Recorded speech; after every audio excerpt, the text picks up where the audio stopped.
Elyse, thank you so much for being with me today. I've been looking forward to this for a while. I know I followed you for some time, and very near and dear to my heart, the concept of she sells, because I have three little girls. So, well, one that's not so little, but hopefully one of them will, or multiple of them will someday get into selling. But I'd love Mhm. to have you tell me a little bit about the impetus for She Sells. Yeah, absolutely. Well, it's so exciting to be here with you today, Carson. And that's really my mission with this work here and what we do is that for not just for women, but for everyone, right? That the principles that we teach help. And so happy to share a little bit about the background. So my personal background in sales started off in corporate sales, corporate media sales. And I'll try to give you the very abbreviated version here. But I had about 10 years in corporate media sales, and I was on the outside looking like I was crushing it. So always a top producer, did well, was always top of the leaderboard or near to the top. But inwardly, there were some things I was massively struggling with that I wasn't telling anybody about. So I was super burnt out. I felt like I had to work all hours of the day just to keep up and maintain that level of success. I would get up at like 2 a.m. and start chugging coffee and just working. And it was like, if I can just get one more hour in, then everybody else, then I'll quote unquote be successful. I was struggling with an eating disorder and a lot of anxiety, and I wasn't telling anybody about it.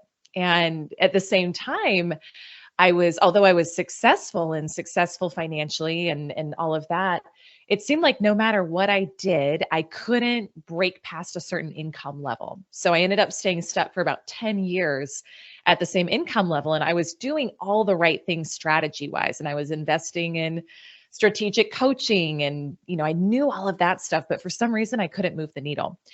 And so I went on this journey of trying to figure out what's missing. Like there's got to be a gap, right? And there's got to be a way to make more money and make more sales, but not be inwardly miserable and struggling so much. And so along the way, I was blessed to connect with just some amazing mentors. And I worked specifically with some female mentors who were entrepreneurs, but they taught how to sell from a totally different energy than what I was used to in corporate sales. And it was the first time I'd learned how to sell in a way that actually felt like I don't have to be inauthentic. I don't have to say things that don't feel right to me. So I learned this totally different way of selling. And then I also started really studying the power of the subconscious mind and money and the energy of money because I was like, I like making money, I enjoy it, but why am I stuck? Why can't I make more? And why am I in anxiety about whether it's going to be there for me every month or not? So I went on this journey and studied neuroscience and with some of the top leaders in these fields. And I found that there were these three missing links that I wasn't getting in my own process that I'll tell you about the difference they made in a minute, but that made the biggest difference in the world. And it was these three things that I also found as I talked with my colleagues, they were feeling like they were missing too. And so one was having a better relationship with money. So in sales, we deal with money all day long. We think about it all day long, but how often do you, and I'm not saying you specifically, unless, if there's, this is part of your story you want to share, I'd love to hear from you, but just in general for people in sales, it's like, how often are we in fear about not hitting our goals this month? How often are we in scarcity and worry around money? So number one is we got to create a great relationship with money. Number two is rewiring your subconscious belief system. So starting to study neuroscience and how this works, I learned that 95 to 98% of our results, they're not based on the strategies we're implementing. They're based on the belief systems that we have about how the world works, about what's possible for us, most of which we picked up before the age of 7 by our parents or by who raised us. And then the third, and this is specifically for women, is how do we work in alignment with how we're wired? And I haven't found a better way to say it. Sometime when I first heard this stuff, I was like, oh, I don't know how much I can buy into this, but I will use the term feminine and masculine energy here on this podcast because it's the best way I can describe it. We all have both, but if you're born a woman, you're going to have more feminine energy. But so as a woman, how do you integrate that part of you and learn to sell and be successful, including all of who you are? And when I started really working on mastering those 3 areas in my life and made them the foundation for everything I do, I healed the anxiety, healed the eating disorder, and in literally 6 weeks was able to turn my annual income into my monthly income. And the results were so staggering and so mind-blowing that I thought, this is insane. Like we've all been, like, all of us in sales, whether you're a man, whether you're a woman, whatever you're like, we've been playing. If you're not rock solid in those 3 areas, you're playing with one hand tied behind your back the whole time. And so that was, a bit of a long answer, but that's what inspired it. And so, my mission now is to serve and support certainly women in sales the world over. We're launching another brand later this year that's not just for women, which I'm excited about, because we're going to really help people with those other 2 areas too. But that's what led to it. That's amazing. I mean, first off, let me just say, wow. I really admire and appreciate the authenticity and vulnerability needed to say, hey, I'm stuck. I'm stuck in this rut. I've created all of this. I'm doing well on paper, but it's not fulfilling. It's actually leading me down a path that is not healthy and not good for me and not helping me realize what's truly my capability. I think that is the first step. And so my thought would be, Elyse, I'd love to unpack if anyone in the audience today is grappling with some of those types of thinking or fear. Limiting beliefs are everywhere. I can't hit that quota, or I can't get this meeting, or I can't succeed because of whatever it is that they're telling themselves. What are the steps that we should be taking to approach these scenarios instead? Yeah, absolutely. Well, and I think this is where, to me, like, for years, I had tried affirmations. I heard about those and I was like, I was saying all the right things, but I wasn't moving the needle. So for anybody who's listening, who's like, I've tried affirmations, it felt like a bunch of baloney to me, like, stay with me here. Okay. Because to me, the science behind this is what gets really exciting. And so, in the time we have today, I don't think we're going to be able to do a deep dive, but you can really go in and study this stuff and learn a ton. So again, your subconscious mind, which is what stores your beliefs about how the world works, its whole job is to make your viewpoint of how the world works for you your reality. So there's a part of your brain called the reticular activating system. It's the analytical brain, and it filters out information that comes at you. So at any given point in time, we have over 1 million bits of information coming at us. You would go crazy if you were aware of all of it. So the job of this filter in your mind, I kind of think of it like a bouncer in your brain that filters out anything that doesn't align with your belief system. The job of it is to filter that down to it's like between 100 and 200 bits of information to keep you from going crazy. Because if we were aware of everything going on around us, the lights, the noises, all of it, we'd go nuts, right? So what happens is when you're born on this planet, from the ages of about 0 to 7, you don't have an analytical mind yet. You're essentially under hypnosis. You're a giant walking subconscious. So anything that you hear from parents, from caregivers, from media, whoever, you don't have the ability to discern whether it's true for you or not. So let's say that you hear someone say, money doesn't grow on trees, right? How many of us heard that growing up, right? Or little boys don't cry, or little girls should be seen and not heard. We hear those things from people who probably just picked up on it from whoever raised them and didn't stop to examine whether it was true or not. And we take them in as truth. And what happens is these things become very well-formed neural pathways in our brain that form and shape our consciousness of how reality works outside of us.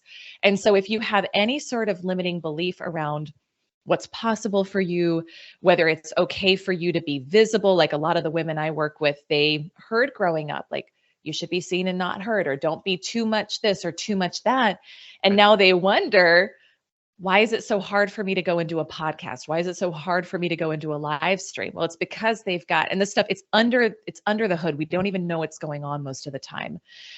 They've got a belief system running that it's not safe to be visible, or people don't want to hear what they say, or almost everyone has beliefs around money that there's not enough.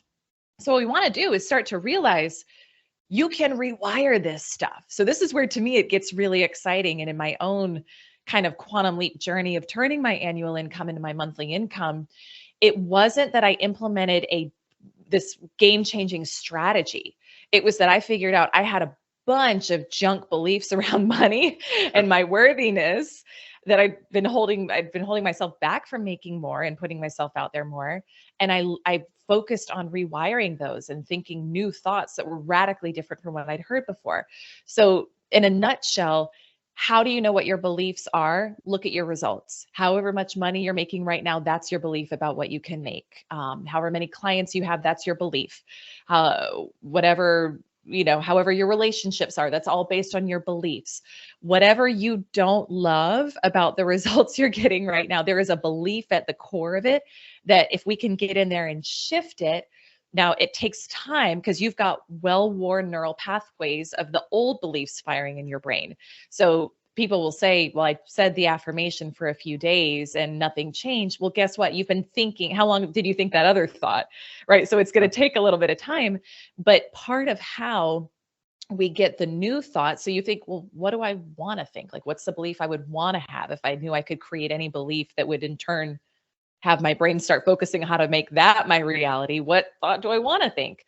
Once we identify that, the missing link for most people with affirmations is they don't emotionalize them. So the way to speak to the subconscious, the language of your subconscious, is images and it's emotions. So you can say, I'm wealthy, I'm successful all day long. But if you're feeling scared, scarcity, fear, lack, it's never going to make it past the brainstem. So we have to learn to actually consciously cultivate the emotions that we're going to feel when that thing happens ahead of the event happening, and combine that in conjunction with saying the new belief as we want it. And a belief is just a thought you think again and again and again. So the only way it won't work for you is if you stop. And you got to give it some time. Some things you can rewire really quickly. Some things, if you've been thinking the same thought for a long time, it may take, research shows, 60 to 80 days, but the time's going to pass anyway. So wouldn't you want to pass it, like deciding you're going to create a new reality for yourself? Right. Yeah. I think that's truly exceptional, Elyse. And it's funny when you were saying that about, I think there's some days where I feel like all million thoughts are getting all the way through, and that is driving me crazy. But in all seriousness, that resonated a great deal with me because I've had two very distinct sides to my career. When I first came up in selling and leadership, it was very cutthroat. It was very one call close type of an environment. I was led to believe that I needed to be invincible and that I needed to be the smartest person in the room at all times. And it wasn't until later in my career where I really realized that was baloney. None of those things mattered. In fact, I've become a far better seller and leader and relationship builder as a result of jettisoning those ways of thinking. But you're right. These things are very formative. They start early on, whether you were around people where you could be your emotional self. If you weren't, then you probably weren't very emotional as a person or in your formative years or even growing up and beyond that. Furthermore, as you are immersed in a workplace, there are absolutely distinct and defined roles that some people, some managers, some environments try to force you into. And I've been really fortunate the last several years because I've been in an environment that's actually embraced that authentic self and really looking at how much of this is mindset.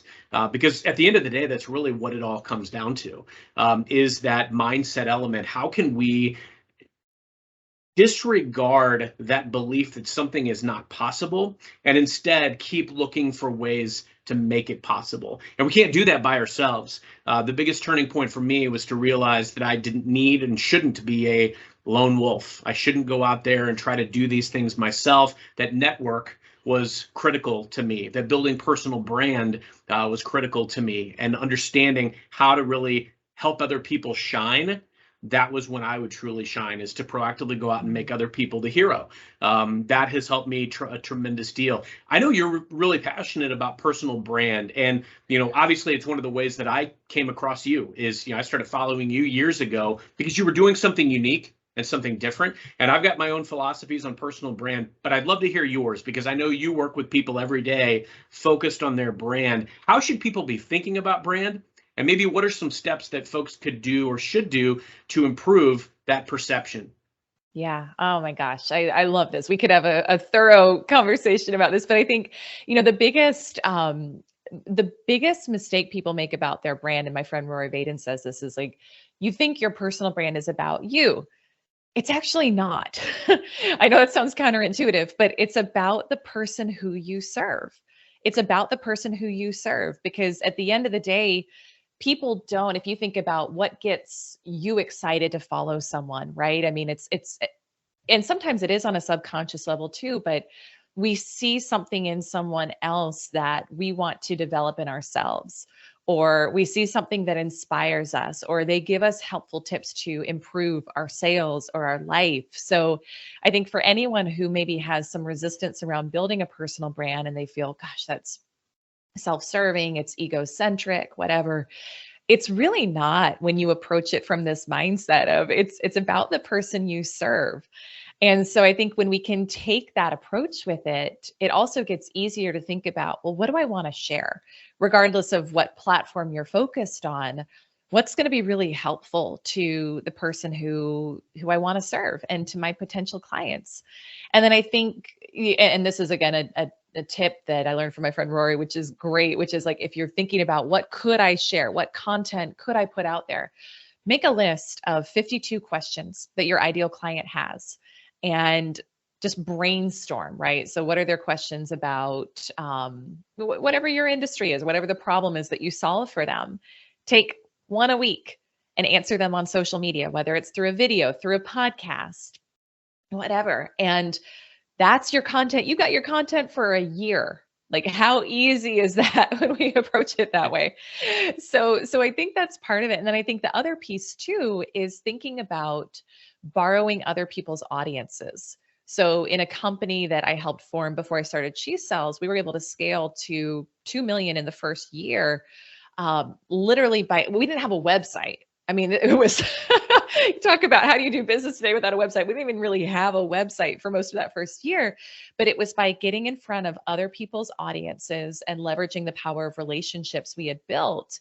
And it's that borrowed trust, right? I think that's the power of what you're doing here, and why I'm always so grateful too to be invited on incredible shows like yours, because it's like your listeners, they respect you, they love you, they trust you. And when you bring someone to them, they're like, if Carson says this person's legit, I'm going to listen to what they say. And it's the same for any of us, right? That's the great thing about today, is anyone can build a platform. Anyone can have a podcast, a live show, a blog, whatever. And it's that power of borrowed trust. So if you're wanting to ramp up and you're wanting to grow your network and your audience, I would think about, well, who are they already listening to? What podcasts are they listening to? Listen Notes is a phenomenal database that you can go and search all the podcasts out there and see what are the different topics, what are the different shows, how long have they been around, et cetera. I love that for sourcing new shows to go on. But then getting in front of that audience of people who already know and trust the host, it's huge. So those are just a few things to be thinking about that I think make it really, really easy to build your brand today. That's some amazing food for thought, Elyse. I think a lot of folks, they don't know where to begin. And not only did you give them some practical ways to look at it, but I always say, think about the audience, think about the different mediums that are out there and which ones you're comfortable with. Not everybody's going to be comfortable going on video right away. And I will tell you, I didn't set out to do a podcast. I told you even before we started, I resisted the term for a long time. Everybody else called it a podcast because I just liked having conversations and learning and starting provocative conversations with my audience and the people that I was engaged with already. You said something else that's really important as well, and it's that, go out and find some of these aspirational people that are doing some of the things that you ultimately want to be doing or want to be known for. You can connect with them. You can also connect with their followers, because obviously there's a pretty high probability that they're going to be like-minded. They're going to be looking for some of the same type of material and things. Understand what they are looking to do and achieve.